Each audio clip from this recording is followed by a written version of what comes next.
ข้าวยากุอะไรทำอะไรสวัสดีค่ะตอนนี้ก็อยู่กับช่องคนหยองสเปเชียลนะคะวันนี้หญิงก็จะมาทำขนมไทยใหญ่นะคะว้าวอะไรนะครับข้าวยากุค่ะอยากรู้ใช่ค่ะชื่อแล้วก็น่ากินเลยนะเหรอ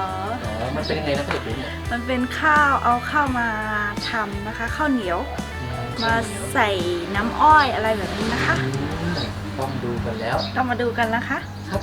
เราจะเริ่มจากอะไรครับเริ่มจากอันนี้นะคะข้าวนะคะข้าวเหนียวแช่ไว้1 คืนนะคะอันนี้คือนี่แช่ไว้เราแช่ไว้แล้วนะแช่ไว้แล้วค่ะจากนั้นก็จะทำยังไงต่อจากนั้นก็จะทำอะไรตัดแล้วก็ต้องนึ่งข้าวมันก็จะนึ่งข้าวนะคะโอเคมาแล้วดูมาอีกนึ่งข้าวเราจะต้องใส่ไฟก่อนใช่ค่ะตรงนี้นะคะไฟไหนยังไม่มีไฟจะใส่ก่อนโอเคเล่นกันเลยโอเคค่ะตอนนี้หญิงก็กำลังใส่ไฟนะคะนะครับใช่ค่ะเราต้องทำไงก่อนนะใส่ไฟเพื่อเดี๋ยวจะโค้งาก่อนนะคะคั่วงาก่อนแล้วก็ค่อยนึ่งข้าวนะคะเพราะเราจะเอาไฟคั่วงาก่อนแล้วก็ตอนนึ่งข้าวต้องใช้ถ่านใช่ไหมใช่ค่ะครับผมมาดูน้องหญิงใส่ไฟนะมันจะติดไหมตอนย่างไก่จำได้ไหมครับตอนนี้ชำนาญแล้วเหรอตอนนี้ชำนาญแล้วเหรอตอนย่างไก่ที่ใส่ไฟชั่วโมงหนึ่งติดแล้วใช่ไหมเนี่ยติดแล้วควันขนาดนี้นี่ไม่ใช่กลายเป็นไก่ลมควันแล้วมั้ยติดแล้วนี่เหรอสีมือว้าวเดี๋ยวเอาหม้อมาตั้งเลยพวกงาแป๊บนึงแป๊บนึงเหรอแป๊บนึงหม้อจะโค้คนเดียวไปอะไรมาที่จะโค้ได้เลยให้หญิงโค้คนเดียวหม้อครับแล้วก็งาที่เตรียมไว้ในงาที่เราเตรียมไว้คืองาอะไรงาขาวงาดำขาวเขามีงาขาวนะงาดำด้วยมีงาดำผสมนิดนึงนะแล้วก็เริ่มคั่วกันเลยนะครับเองแล้วก็คนหยอกนี่แหละดีกว่ามันจะยังไงดีกว่ามันจะหอมไหมไม่กินของเราหรือว่าเอาฝั่งคนนะฝั่งไหนก็ได้แล้วแต่ถนัด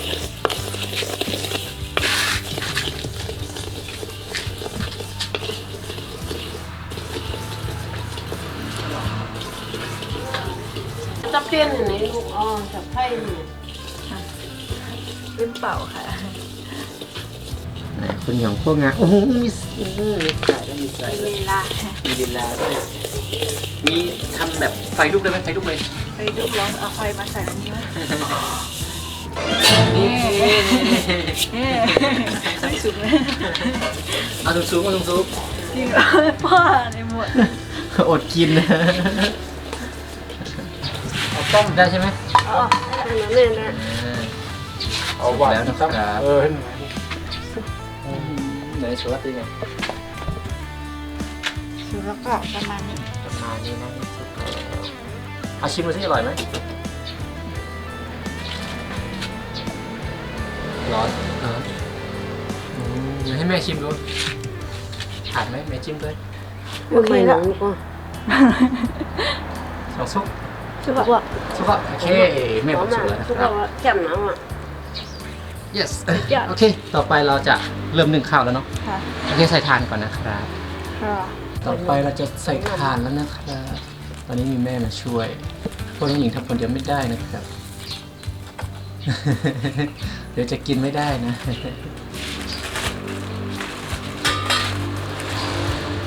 ก็ได้รับความรู้จากแม่นี่ใส่ถ่านแล้ว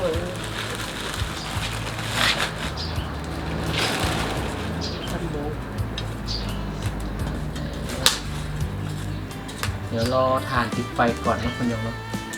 เราก็จะเริ่มนึ่งข้าวกันครับตั้งหม้อเอาใส่น้ำไว้ประมาณนี้นะครับต่อไปคุณยงเอาข้าวใส่แล้วเหรอต้องพวกมอนนะ หม้อละ2 ชั้นนะเราใช้หม้อนี้หม้อนี้เป็นหม้อนึ่งแบบใช่ไหมหม้อนึ่ง ม้อนหนึ่งค่ะ หม้อนึ่งก็จะมีรูๆแบบนี้นะครับ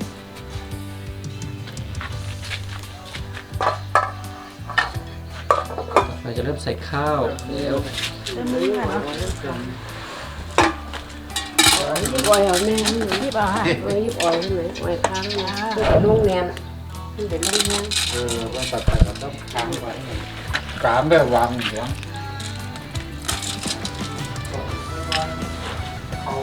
นักแข่งกัน ข้าวจะอร่อยไหมนะ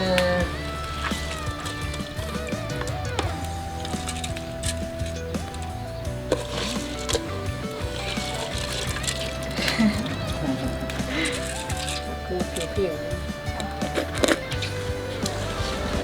ตอนนี้เราก็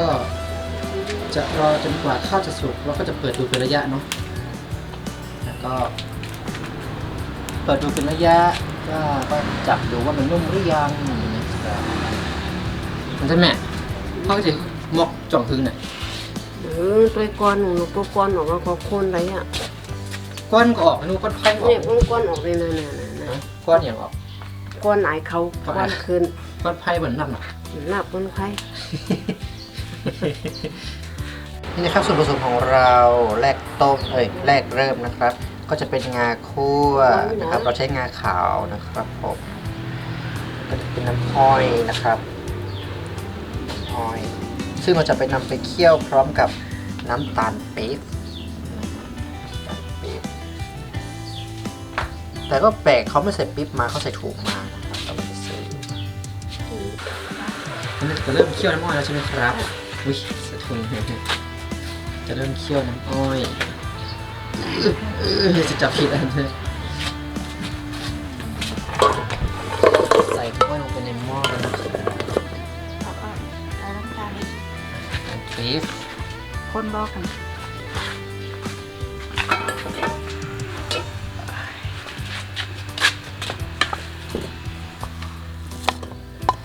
ปี๊บ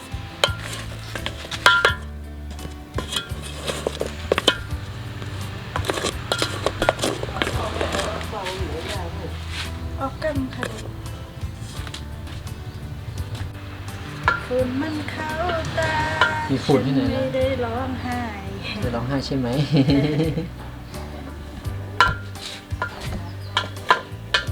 สุกยังครับ ยังใจเย็น หิวแล้วอยากกินแล้ว ๆพี่ต้องกินให้หมดนะคะ เหรอ พี่คนเดียวเหรอ จ้ะ อีกน้องก็ต้องกินตอนนี้น้ำอ้อยเราเดือดแล้วนะครับดูสิ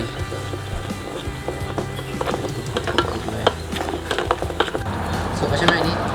จ้ะเอาโทลินเปิดออกมา เหรอเพราะว่าผัดถั่วดินไม่ใช่ผัดสิผัดนี่แหละถั่วดินนะครับเรียกเปลือก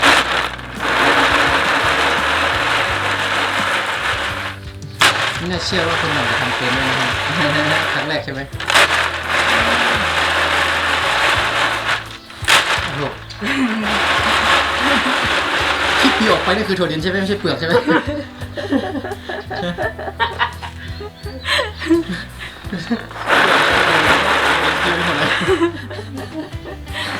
อาหน่อย เออ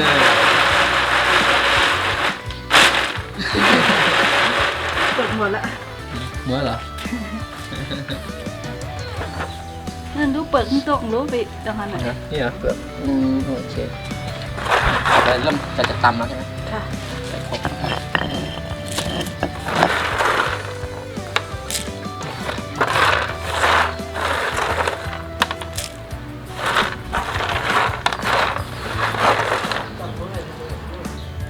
เริ่มตำถั่วดินแล้วนะครับเอา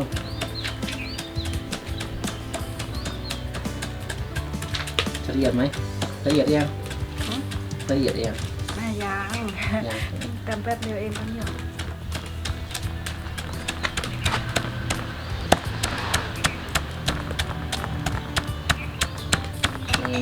ตำเก่งตำเก่งตำเสร็จ แล้วนะครับก็ทุเรียนใส่จานคุณหยองทำอะไรต่อครับ ตั้งน้ำมัน ตั้งน้ำมันนะครับอ๋อน้ำมันนะครับเราใช้น้ำมันนิดหน่อยนะฮะแล้วก็ต้องใช้น้ำมันสุกด้วยเนาะทอดน้ำมันแป๊บนึง แกะมะพร้าวนะ คุ คะ ณหยองเราจะปอกมะพร้าวนะครับอ้าวเราจะใส่มะพร้าวใช่ไหมเราจะเอาโรยบนข้าวเหนียวฟูเนาะ ใช่ค่ะ พ่อแม่บอกว่าถ้าควันขึ้นก็ให้ดูนะเช็คดูแล้วก็ชิมดูควันขึ้นแล้วเห็นไหมเปิดดูข้าวหน่อย ว้าว ว้าวนี่สุกยังสุกแล้วเหรอมาชิมดูนะต้องค้นก่อนฮะ คุณเนอะคุณมันเนอะเอาไม่เก่าไม่ลูกไม่มันกัดต้องเก่า ให้ต้องคนสักหน่อยเนาะจะได้สุกเท่า ยิ่ง กั ได้ น ลูกเอาเพจกันขึ้นต้นเทียนกัน คุณหยองมาชิมดูสิ ตำหมาไอ้คนบ้าคุณ ชิมดูสิ ลูกเหลียบชุกเหลียบโอ้ สุกยังครับสุกแล้วโอเค วันไหน มากินด้วยหน่อย วัน อ๋อคนหยอง จ้า ตอนนี้เราก็จะเอาน้ำมันที่เราทอดไว้เมื่อกี้ใช่ไหมครับ จะเอามาทาเพื่อไม่ให้ติดนะคะ ขนมเราจะได้ไม่ติดถ้วยติดตองอะไรอย่างนี้เนาะเราจะเอาไปตองเนี่ยมาเรียงไว้นะครับ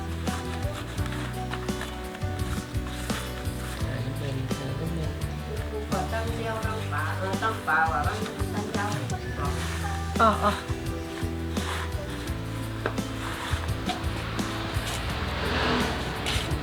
เจ็ดเขาใส่อ้อยรักของรักมาก ตอนนี้ข้าวเราสุกแล้วใช่ไหมครับ ใช่แล้วค่ะ โอเคเราก็จะเอาข้าวเรามาใส่คารามังดูนะครับโอ้ยจุ๊บนี่เราทำแค่1 ลิตรนะครับใส่น้ำอ้อยแล้วนะครับต้องกรองด้วย ลงน้ำมันลงเลย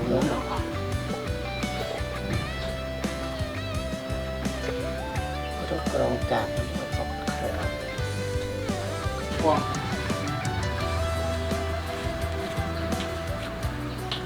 คุณหยอง จ้า เราใส่น้ำอ้อยแล้วนะครับ ครับ ต่อไปแล้วก็คนให้มันเข้ากันนะครับ ใช่ครับ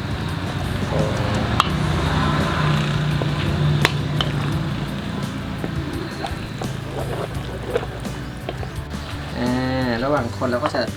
เอาถั่วดินถั่วลิสงใส่ไปหน่อยนะครับเพิ่มความอร่อยใส่งานิดหน่อยนะครับ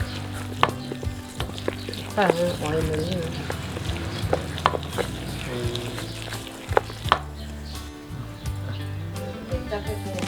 มาโรยรองพื้นใหม่นะครับ ใช่ยัง เอาถั่วดินโรยด้วยรองพื้นนะครับ มีข้างหน้าข้างหลัง ใช่ก็จะมีความอร่อยทั่วทั้งชิ้นขนมเทขนมลงไปแล้วนะครับ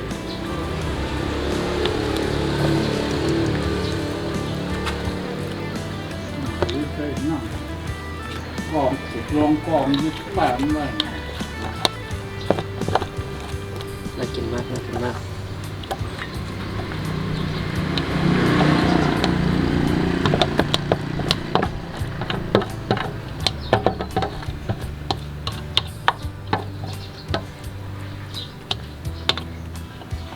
โอเคเกลี่ยให้ทั่วถาดเดี๋ยวมัน เอาชวนนี่เลยไม่เอาตั้ง โซนให้อ่ะ ไหนเปี้ยงๆเหมือนเดิม แล้วก็นี่เกลี่ยจนเรียบเนี่ยเดี๋ยวจะโรยถั่วที่สด เอาลงชิค โรยถั่วโรยงา ตกหนังเขาขาย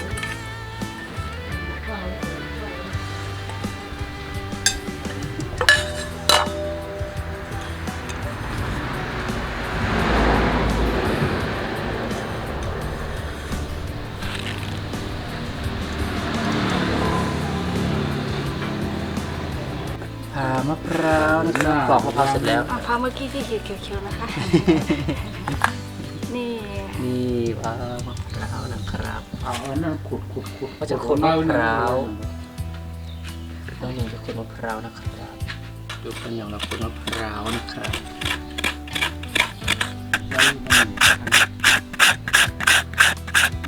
ปีดเลยนะ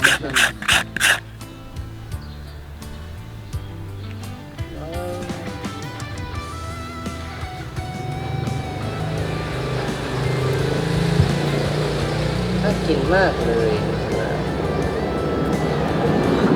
โอเคค่ะ โอเคครับน้องหญิงเสร็จแล้วใช่ไหม เสร็จแล้วค่ะ ไหนนี่อื้อหือ เป็นไงสีมือหญิง ต้องรอดูรสชาติก่อนนะครับว่าจะผ่านไหม ค่ะเดี๋ยวเราก็จะแบ่งเป็นจานนะคะ แล้วก็เอาไป แจก ดูเรียกว่าดูสิ เนาะ ใช่ เอาไปลูนะคะ ไปดูชาวบ้านแล้วก็พระเก็บไว้ถวายพระด้วยใช่ไหมครับ ค่ะ ครับ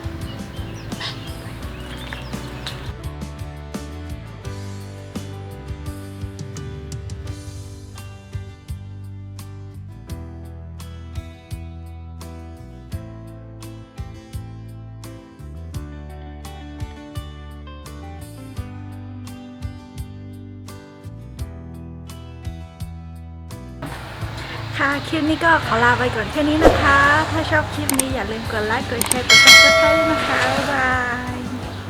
ต้องที่มีน้องหญิงก็เลยหักในหัวใจจมใจไปเส้นทางยากก็ทำไปมีเงินคำมือเลี้ยวต่างผ่านกึดนำโอ้น้องเอ้ยจ้องนั่งจมใจเฮาเลยได้แต่ขัดใจนางหาส่องเลยปุ่นตามผ่านมองเคยทันถึงวันเฮาเลยกัดเย็นตาพอตั้งแม่และเมืองใต้เฮาตั้งหลาย